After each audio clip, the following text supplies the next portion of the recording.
I'm Sharon Stone. This is Engage. Every year, Orlando gathers to read the names of the 49 people killed at the Pulse nightclub. And my brother, and forever my best friend, Christopher, Joseph, Sanfelice. Corey James Cano, and my sister, Dianca Deidre, also known as Dee Dee Drayton. Luis Daniel Conde. Frank Hernandez. And our son, Jerry Wright. Tomorrow, it will happen again at the City of Orlando's Pulse Remembrance ceremony at the First United Methodist Church downtown.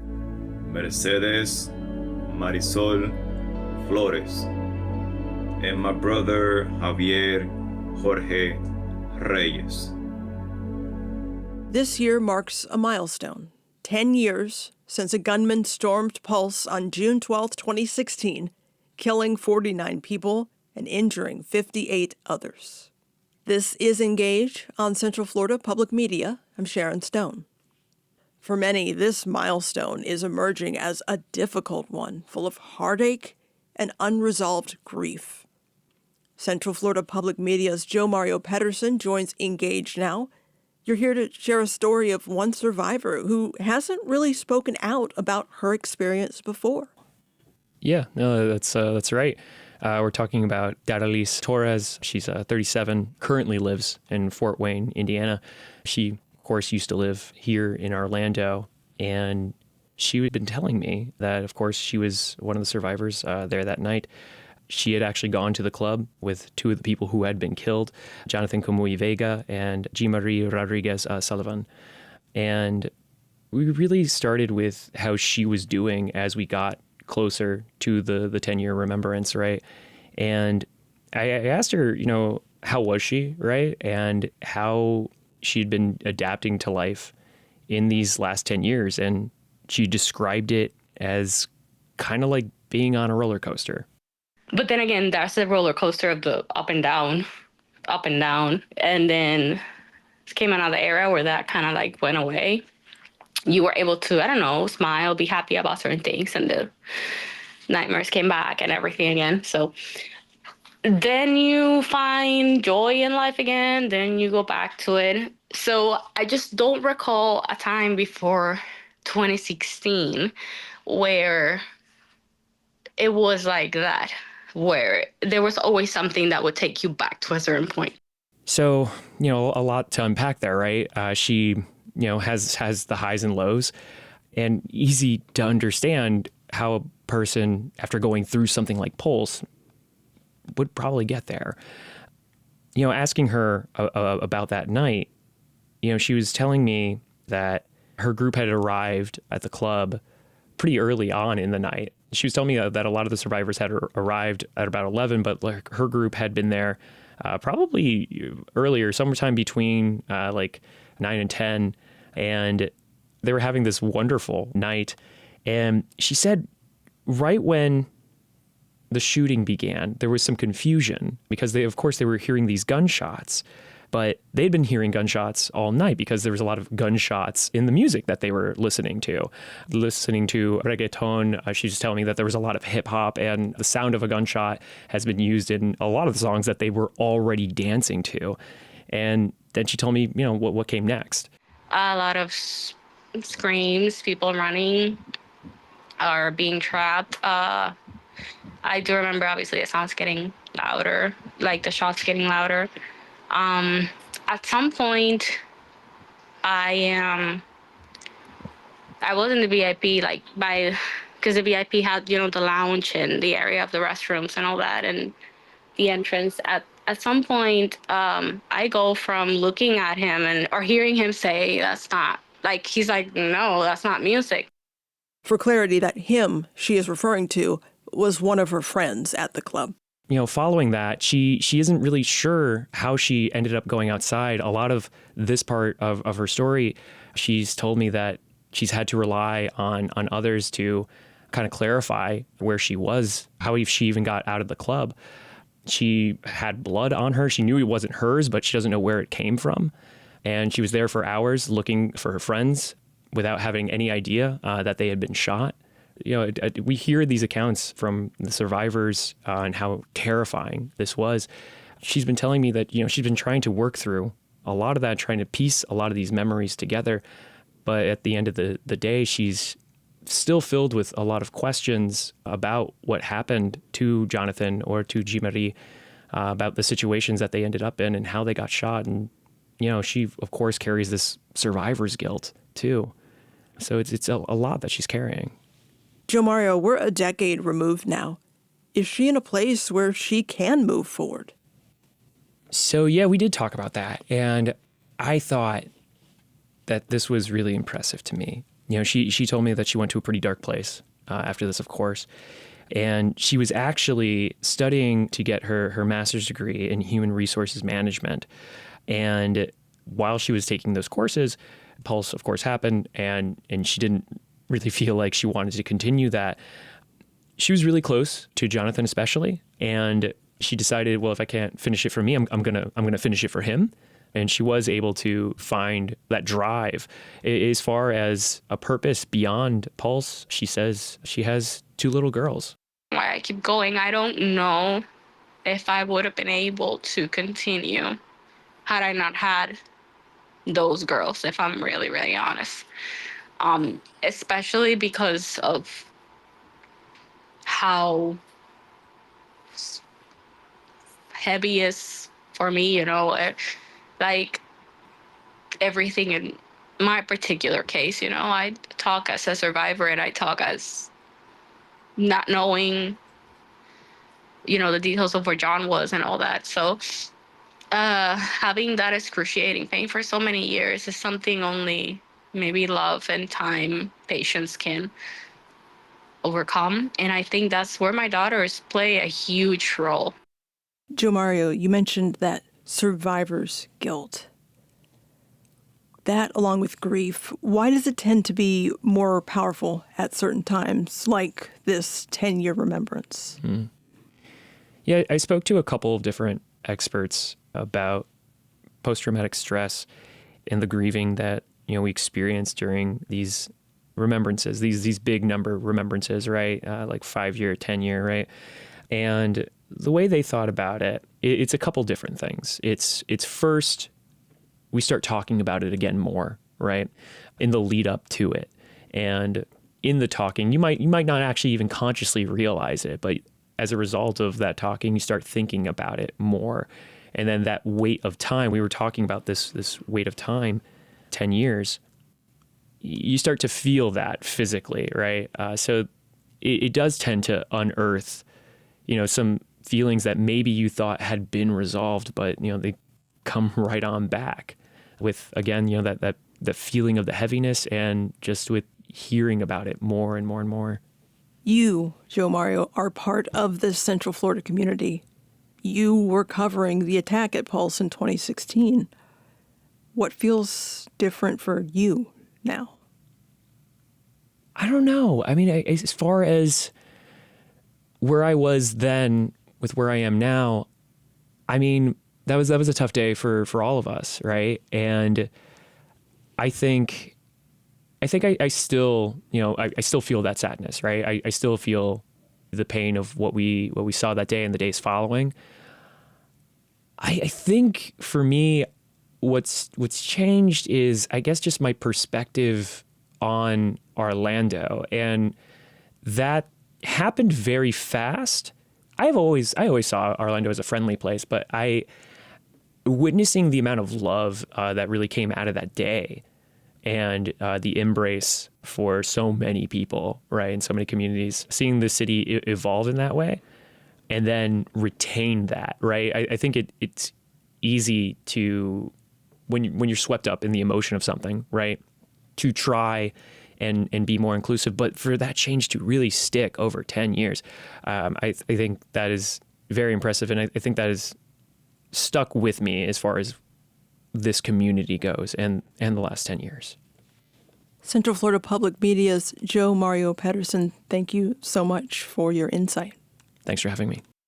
While the city of Orlando hosts public remembrance events, some survivors and family members of victims are creating a separate space of their own. They will gather at a private location in Central Florida, away from public officials and formal programming. Orlando Torres will host the gathering exclusively for families and survivors. Torres was a nightclub promoter at Pulse and survived the attack 10 years ago by hiding in a bathroom stall for more than 3 hours until he was rescued by SWAT officers. He just moved back to Orlando from Puerto Rico 2.5 months ago. Torres says one way he continues moving forward is through work that helps save lives, transporting organ donations to hospitals for scheduled surgeries. It gives me pleasure that God left me here on earth from that day as being a courier or a transporter of, picking up organs and having to save lives. No, that does sound like it would be very rewarding in a way. Yes, it is. So as we're looking back, we're on this 10-year milestone, which is significant. As you approach this, is there anything about what that number means to you personally, 10 years? Well, 10 years, it's been like a sentence of waiting, for a memorial that was promised to be done and a waste of, 10 years of the ups and downs and the owner not having to hold their promise and focusing on a museum that the survivors and the victim's family wasn't asking for originally. So it's like, it's been a long time. And I've always said that, before I expire, that I want to see through my eyes and soul an actual museum built there in respect for the 49 angels as well as the physically injured, survivors, so that at least I know if I end up in heaven that I can share the vision and having to see this finally completed here in respect of the 49 angels. As you're preparing for the 10-year remembrance for just the survivors, just for family members impacted, this private event that you are hosting, what do survivors and families need from a 10-year remembrance that they can't get elsewhere? Well, it's something that, we are doing it ourselves. This is something that we get together, we claim to see what we want to see in our gathering, because it's just, it's too much politics, with speakers of politicians. And, we haven't been too happy with them lately because they try to erase the rainbow on the boardwalk, and that was an issue and a problem, that some got arrested, and thank God they were not brought up on charges. So we're just tired of this being turned into a political spectacle. And here, this is going to be something that is just amongst what we want to see, what we want to feel comfort with, without having them to show something of what they want us to hear and see, unfortunately. When people leave your remembrance event that you're hosting, what do you hope that they carry with them? We're all human beings, you know what I mean? And it was shown, the first year of a vigil at Lake Eola that we had at least 50,000, I believe, that represented when we were holding a remembrance vigil there at Lake Eola. And it was not just gays or bisexuals or, certain religions, certain ethnic groups. It was in support of everybody. I mean, we're all human beings, as I always said. We all hurt, we all bleed the same. And the community of Orlando showed up in and supported us with love and respect. And it's something that is not being held because of what our sexual preferences were at the time, or is that people know that any human being does not deserve to go through what we all went through that day on June 12th. Well, as the public marks 10 years, what would you like the focus to be? What do you want them to hear? You have to listen to every victim's families and survivors' inputs take it into consideration, what we like, what we don't like. As you remember, we paid the price. They didn't. We did. You know, Many of the survivors, have gone through blood transfusions, still going through surgery. The victims' families knows their children, and they know what they like to see and want in a vision of a memorial, and it's important. We pay the price.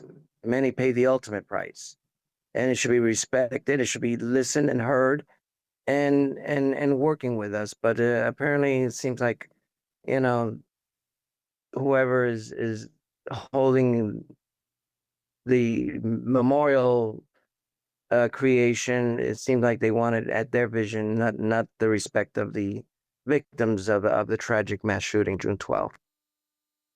Do you ever feel just overwhelmed by the length of this process? I'm talking to you 10 years later. There's still no memorial. Yeah, that's why I said it feels like a 10-year sentence, as if we were, uh, uh, made to wait, as if we don't matter.